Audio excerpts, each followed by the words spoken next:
Lucas. Capítulo 2. Nacimiento de Jesús. Aconteció en aquellos días, que se promulgó un edicto de parte de Augusto César, que todo el mundo fuese empadronado.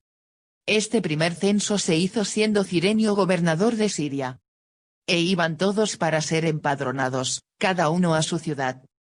Y José subió de Galilea, de la ciudad de Nazaret, a Judea, a la ciudad de David, que se llama Belén, por cuanto era de la casa y familia de David, para ser empadronado con María su mujer, desposada con él, la cual estaba encinta. Y aconteció que estando ellos allí, se cumplieron los días de su alumbramiento. Y dio a luz a su hijo primogénito, y lo envolvió en pañales, y lo acostó en un pesebre, porque no había lugar para ellos en el mesón. El año en que nació Jesús no se conoce exactamente, pero la referencia que hace el Evangelio de Lucas a un censo ordenado por Roma nos aproxima a ella. Todo parece indicar que Jesús vino al mundo en los años inmediatamente anteriores a la anexión definitiva de Palestina al Imperio Romano o muy poco después. Durante aquellos años fue cuando Roma ordenó hacer un censo en Palestina, aunque no se sabe con certeza el tiempo que duró ni las fechas exactas. El censo era un instrumento de control que empleaba Roma en sus dominios. El realizado en Israel, según Lucas, fue ordenado por Publio Sulpicio Quirino, legado de Roma en la provincia de Siria. El censo comprendía dos etapas, el registro y la recaudación. La primera etapa consistía en levantar un inventario o catastro de personas y propiedades en todo el país. En la segunda etapa, se asignaba a cada uno los impuestos correspondientes y se comenzaba a cobrarlos. La segunda etapa, la que algunos investigadores llaman simplemente censo, parece haber tenido lugar hacia el año 6 después de Jesús. Si admitimos estos datos, el nacimiento de Jesús habría ocurrido durante la primera etapa, la del registro. Al escribir su Evangelio, Lucas se interesó particularmente por este hecho histórico y político, ya que los viajes de una región a otra que el censo provocó en todo el país, justificaban el traslado de José y María a Belén. Haciendo nacer a Jesús en Belén, la ciudad de David, Lucas podía establecer entre él y el gran rey de Israel una relación no solo simbólica, sino además familiar. El viaje de Nazaret a Belén duraba unas 5 jornadas de camino. El censo fue acogido por los hombres y mujeres de todo el país con verdadera indignación. Aquella ley consagraba formalmente la sumisión del pueblo y de la nación al Imperio Romano. A partir del censo, Palestina fue constituida en provincia de Roma. Según la organización imperialista, desde aquel momento se reconocía únicamente a los israelitas el derecho de usufructo de la tierra, para trabajarla y administrarla, reservándose Roma la propiedad sobre ella. Para el pueblo, el censo no fue solo una medida de dominación política y económica, sino una auténtica blasfemia. Para Israel la tierra era santa, Dios era su único dueño y era su voluntad el que nadie se adueñara permanentemente de ella. Las leyes sociales de Israel orientaban en este sentido. Belén era una ciudad importante cuando Jesús nació. Está situada a unos 10 kilómetros de Jerusalén, hacia el sur de la capital, en tierras de la familia Efrat. Por eso se llama también Belén de Efrata. El nombre de Belén significa casa del pan. En Belén había nacido David, el rey más amado de los israelitas. Era pastor y en los campos de aquella ciudad cuidaba sus ovejas cuando fue ungido como rey de su pueblo. 1 Samuel 16, 1-13. También el profeta Miqueas había anunciado que de Belén saldría el futuro rey de Israel, el nuevo David que pastorearía al pueblo. Miqueas 5, 1-5. Tanto Lucas como Mateo presentan en sus evangelios a Jesús como heredero del linaje de David y afirman que en él se cumplió la profecía de Miqueas, que anunció el lugar de origen del Mesías esperado. Con esto, más que historia, hacían catequesis, y desde el comienzo del evangelio explicaban quién era Jesús y cuál iba a ser su misión. Belén es hoy una hermosa ciudad árabe, con casas pequeñas y blancas que se amontonan sobre una colina. Entre todas ellas destaca la Basílica de la Natividad, construida hace 1500 años y todavía en pie. Es uno de los templos cristianos más antiguos del mundo. muy grande, no tiene más que una estrecha y bajísima puerta de entrada, pues cuando se edificó eran tiempos de guerra. No haciéndole más puerta que esta, se evitaba que jinetes armados entraran en el templo. En su interior, gastado por el tiempo, por el humo de las velas, por las pisadas de miles de peregrinos, existe una pequeña gruta que evoca el lugar donde nació Jesús. En el suelo una estrella señala, más piadosa que históricamente, el sitio del nacimiento. Tiene grabada una inscripción: aquí nació Jesús de María Virgen. En Belén, como en toda ciudad de relativa importancia de Palestina, existían posadas para los que iban de paso a Jerusalén o a otras ciudades. El que no hubiera lugar para José y María en una de aquellas hospederías, lugar para acoger a las caravanas, donde se alojaban tanto personas como animales, caballos, camellos, burros, no sería por maldad de los posaderos que rechazaban al Hijo de Dios aún antes de nacer, como han hecho creer algunas tradiciones. No hubo lugar porque aquellos sitios estarían atestados o porque los precios estarían tan altos que José y María no podrían pagarlos. Los comerciantes, con toda seguridad, se aprovecharon del censo para cobrar más por el hospedaje. En todo caso, cuando los galileos iban a Judea procuraban alojarse juntos y mantenerse unidos. No es extraño que hicieran campamentos colectivos, más aún en circunstancias tan especiales como las del forzado viaje con ocasión del censo. María parió a Jesús. Su hijo no apareció milagrosamente sobre las pajas de la cueva de Belén. Jesús nació como todos los seres humanos, fruto del esfuerzo y los dolores de su madre. En Israel, cuando los niños nacían les cortaban el cordón del ombligo, los lavaban y los fajaban. También había costumbre de frotarlos con sal, Ezequiel 16, 4. Lo primero que se hacía era avisar al padre para que la comunidad le felicitara. No sabemos si Jesús nació en los meses de invierno o en los del verano, ni mucho menos si su nacimiento ocurrió un 25 de diciembre. Esta fecha, que ha sido la fecha de Navidad desde hace más de 1500 años, tiene su origen en la gran fiesta del Sol Invencible que se celebraba en Roma y en todo el Imperio Romano con gran alegría popular. Los primeros cristianos cambiaron el sentido original de esta fiesta y comenzaron a celebrar ese mismo día el nacimiento de Jesús. Los ángeles y los pastores. Había pastores en la misma región, que velaban y guardaban las vigilias de la noche sobre su rebaño. Y he aquí, se les presentó un ángel del Señor, y la gloria del Señor lo rodeó de resplandor, y tuvieron gran temor. Pero el ángel les dijo: no temáis, porque he aquí os doy nuevas de gran gozo, que será para todo el pueblo. Que os ha nacido hoy, en la ciudad de David, un Salvador, que es Cristo el Señor. Esto os servirá de señal: hallaréis al niño envuelto en pañales, acostado en un pesebre. Y repentinamente apareció con el ángel una multitud de las huestes celestiales, que alababan a Dios, y decían: Gloria a Dios en las alturas. Y en la tierra paz, buena voluntad para con los hombres. Sucedió que cuando los ángeles se fueron de ellos al cielo, los pastores se dijeron unos a otros: pasemos, pues, hasta Belén, y veamos esto que ha sucedido, y que el Señor nos ha manifestado. Vinieron, pues, apresuradamente, y hallaron a María y a José, y al niño acostado en el pesebre. Y al verlo, dieron a conocer lo que se les había dicho acerca del niño. Y todos los que oyeron, se maravillaron de lo que los pastores les decían. Pero María guardaba todas estas cosas, meditándolas en su corazón. Y volvieron los pastores glorificando y alabando a Dios por todas las cosas que habían oído y visto, como se les había dicho. Los alrededores de Belén eran lugar apropiado para el pastoreo. En aquellos mismos campos David había apacentado sus ovejas antes de ser ungido como rey de Israel. Todavía hoy los pastores árabes conducen sus rebaños por los terrenos que rodean Belén. Fuera de la ciudad, en el llamado campo de los pastores, una iglesia en forma de tienda beduina recuerda a los belemitas que saludaron al niño Galileo recién nacido en sus tierras. Los pastores de Belén, como los de cualquier otro lugar de Israel, no eran tiernos, encantadores y dulces, como generalmente los pintan las postales y cantos de la Navidad. No solo eran hombres de la más baja clase social, sino que se consideraban elementos peligrosos. Los pastores eran marginados en la sociedad del tiempo de Jesús.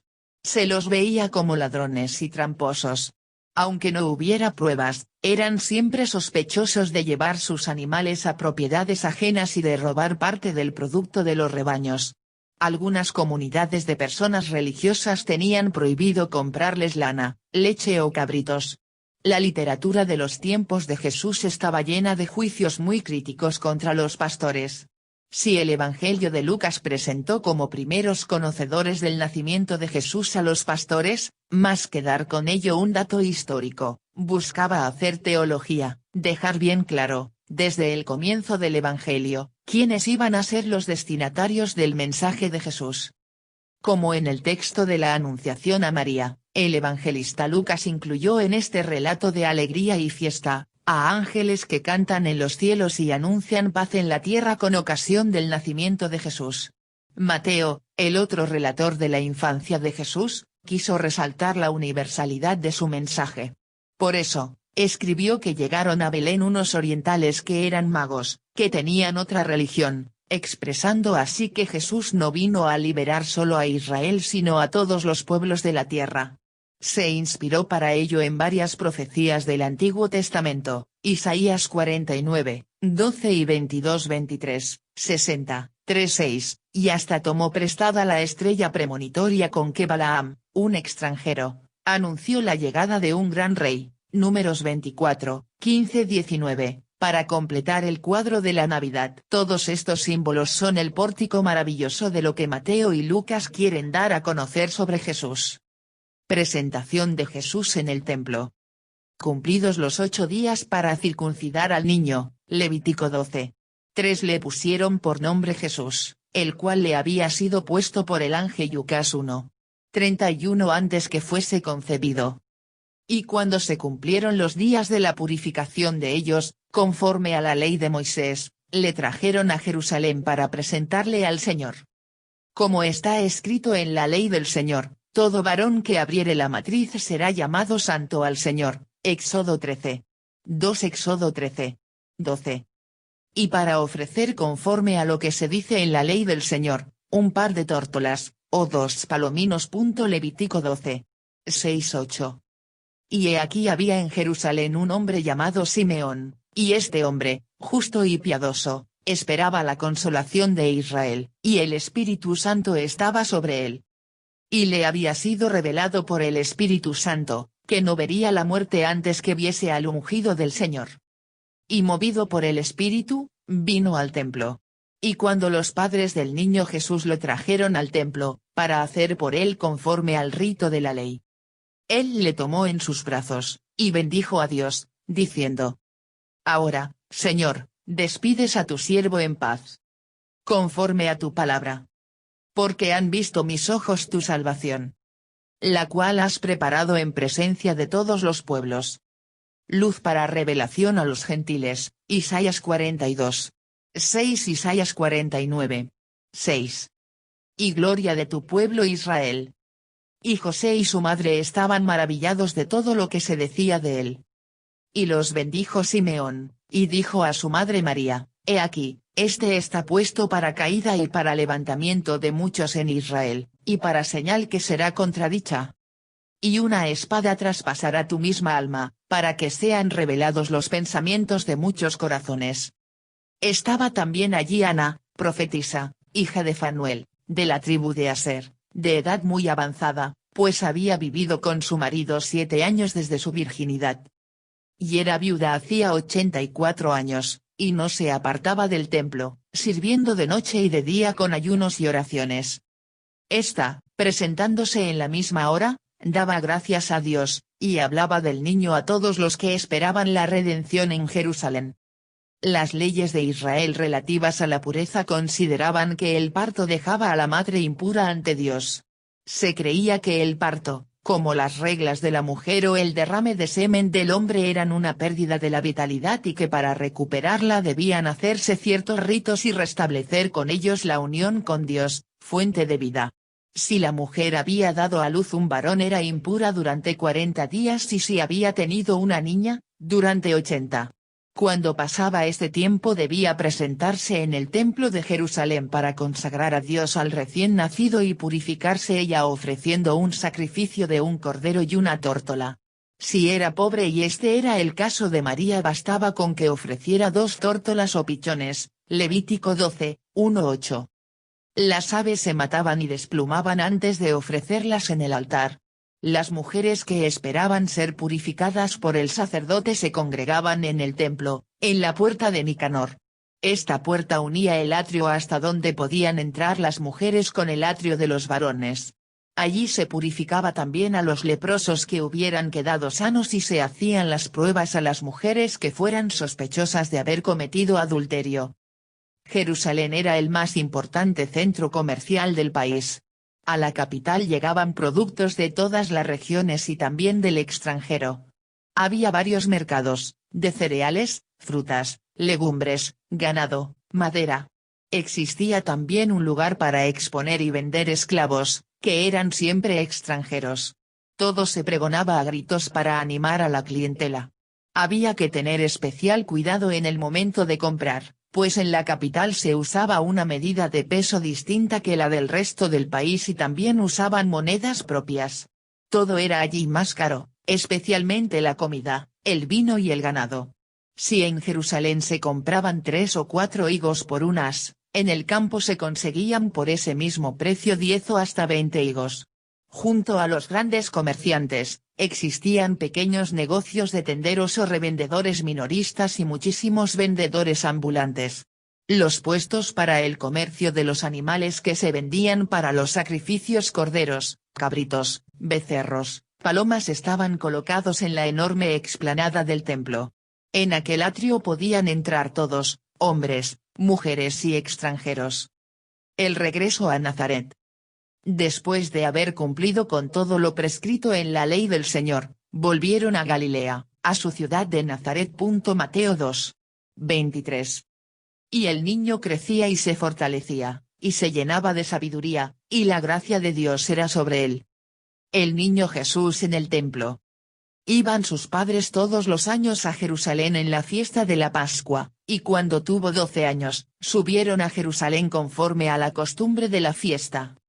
Al regresar ellos, acabada la fiesta, se quedó el niño Jesús en Jerusalén, sin que lo supiesen José y su madre. Y pensando que estaba entre la compañía, anduvieron camino de un día, y le buscaban entre los parientes y los conocidos. Pero como no le hallaron, volvieron a Jerusalén buscándole. Y aconteció que 3 días después le hallaron en el templo, sentado en medio de los doctores de la ley, oyéndoles y preguntándoles. Y todos los que le oían, se maravillaban de su inteligencia y de sus respuestas. Cuando le vieron, se sorprendieron, y le dijo su madre, Hijo, ¿por qué nos has hecho así? He aquí, tu padre y yo te hemos buscado con angustia. Entonces él les dijo, ¿por qué me buscabais? ¿No sabíais que en los negocios de mi padre me es necesario estar? Mas ellos no entendieron las palabras que les habló. La ley de Israel obligaba a que en 3 de las 5 fiestas principales del año todos comparecieran ante Dios en el templo de Jerusalén. No estaban obligados los sordos, los idiotas, los niños, los homosexuales, las mujeres, y los esclavos no liberados, los tullidos, los ciegos, los enfermos, y los ancianos, norma que deja ver quiénes eran los más despreciados en aquella sociedad, indignos hasta de presentarse ante Dios. Las 3 fiestas obligatorias eran la Pascua, las primicias, Pentecostés, y la cosecha, las tiendas. La Pascua era la más popular de las 3. Los pobres que no podían hacer gastos para varias peregrinaciones al año cumplían sobre todo en la Pascua. Aunque las mujeres no estaban obligadas, en Pascua solían participar en el viaje con sus maridos y sus hijos. Las otras 2 fiestas anuales eran la fiesta de las trompetas, en la 7ª luna nueva del año, y el día de la expiación. Había otras fiestas menores y cada semana, el descanso del sábado. Los textos de la época indican que era a partir de los 13 años cuando los niños varones debían ya cumplir con la obligación de peregrinar por Pascua a Jerusalén. Pero era costumbre de los israelitas del interior llevarlos desde los 12 años, para que se habituaran al cumplimiento del precepto que les iba a obligar desde el año siguiente. La participación en las fiestas de Pascua con todo el pueblo era una forma de consagrar la mayoría de edad del muchacho. A partir de entonces comenzaba realmente a ser un israelita, pues se entendía que israelita era sinónimo de el que va a Jerusalén. Para las peregrinaciones se organizaban grandes caravanas formadas entre los vecinos de un mismo pueblo, los amigos, los parientes. Así se defendían de uno de los principales peligros del camino, los bandoleros. Se viajaba a pie y cuando se avistaba ya Jerusalén, los peregrinos cantaban los salmos de las subidas, Salmos 120 al 134. Cuando Jesús fue a Jerusalén por primera vez, a los 12 años, aún se estaba terminando de reconstruir el templo, obra comenzada por el rey Herodes el Grande unos 20 años antes. Para la reconstrucción del templo se adiestró en albañilería a 1000 sacerdotes, para que pudieran ser ellos, los consagrados a Dios, los constructores del sagrado edificio. Los materiales que se emplearon fueron de gran calidad, mármoles amarillos, negros y blancos, piedras talladas artísticamente por grandes escultores, maderas de cedro traídas desde el Líbano con las que se hicieron artesonados maravillosos, metales preciosos oro, plata y bronce. Por cualquier parte que uno entrara en el templo atravesaba portones recubiertos de oro y plata. En los atrios o patios que rodeaban el edificio había grandes candelabros de oro y en cualquier rincón se veían objetos sagrados de oro o de plata. La mayor suntuosidad estaba, sobre todo, en el santuario, parte central del templo. La fachada era de mármol blanco y estaba recubierta de placas de oro del grosor de una moneda de un denario. De las vigas del vestíbulo colgaban gruesas cadenas de oro. Había allí 2 mesas, una de mármol finísimo y otra de oro macizo. Desde el vestíbulo del edificio hasta el santo se extendía una parra, en la que los sarmientos eran de oro y a la que se le iban añadiendo racimos de uvas de oro puro. El altar del templo de Jerusalén se llamaba también el Santo. Era un lugar reservado solo a los sacerdotes que estaban de turno cada día para ofrecer los sacrificios y constituía una falta gravísima entrar allí. En el santo estaba el candelabro de oro macizo de 7 brazos, la mesa donde se conservaban los panes sagrados y el altar del incienso. Separado por un doble velo de este lugar, estaba el llamado Santo de los Santos, espacio totalmente vacío, de forma cúbica, con paredes recubiertas de oro, donde estaba la presencia de Dios. Era un lugar silencioso y oscuro. En él solo podía entrar el sumo sacerdote a quemar incienso una vez en todo el año, el día de la expiación, cuando se rogaba a Dios que perdonara los pecados de todo el pueblo. Para los israelitas era el lugar más sagrado de toda la tierra. Lucas es el único evangelista que nos ha transmitido el relato de Jesús perdido en el templo a los 12 años. Lucas escribió su evangelio para los extranjeros, para los no judíos, hombres y mujeres con una mentalidad fuertemente influida por la cultura griega. A estos lectores, la sabiduría en la relación maestro-discípulo les inspiraba admiración y respeto. Lucas compuso este relato para expresar a sus lectores que Jesús es la sabiduría de Dios, que su misión fue enseñar el camino de la justicia, que fue el maestro por excelencia. Así, en este texto, además de dar el dato histórico del primer viaje de Jesús a Jerusalén a los 12 años, elaboró un mensaje teológico e hizo una catequesis para lectores griegos. En las restantes páginas de su Evangelio Lucas explicará de diversas formas cómo entender esta sabiduría, no como la entendían los griegos: acumulación de cultura, alejamiento del mundo, y presentará a Jesús como portador de otra sabiduría. Y descendió con ellos, y volvió a Nazaret, y estaba sujeto a ellos. Y su madre guardaba todas estas cosas en su corazón. Y Jesús crecía en sabiduría y en estatura, y en gracia para con Dios y los hombres. 1 Samuel 2. 26 Proverbios 3. 4. La imagen de la casita de Nazaret, una casa pobre, donde María cose en paz y José en un cuarto trasero aserra madera ayudado por el niño Jesús no se corresponde con la realidad de aquel lugar ni de aquel tiempo. Las casas de Nazaret se hacían aprovechando las cuevas naturales de la colina en donde estaba asentada la aldea. Eran pequeñísimas. Prácticamente solo se usaban para dormir y lo más habitual era que vivieran dentro de cada una muchas personas, pues las familias eran numerosas y las obligaciones de los hijos para con sus padres, sus hermanos, sus primos, eran algo sagrado que todos respetaban. El ambiente era de gran pobreza. Se vivía al día, con el agobio continuo para el padre de familia de conseguir algún trabajo. Las mujeres trabajaban también, no solo en los oficios de la casa sino en las tareas agrícolas ayudando a sus maridos. Este fue el marco donde Jesús se crió. Desde los 5 años los niños varones debían asistir a la escuela. Las escuelas dependían de la sinagoga local.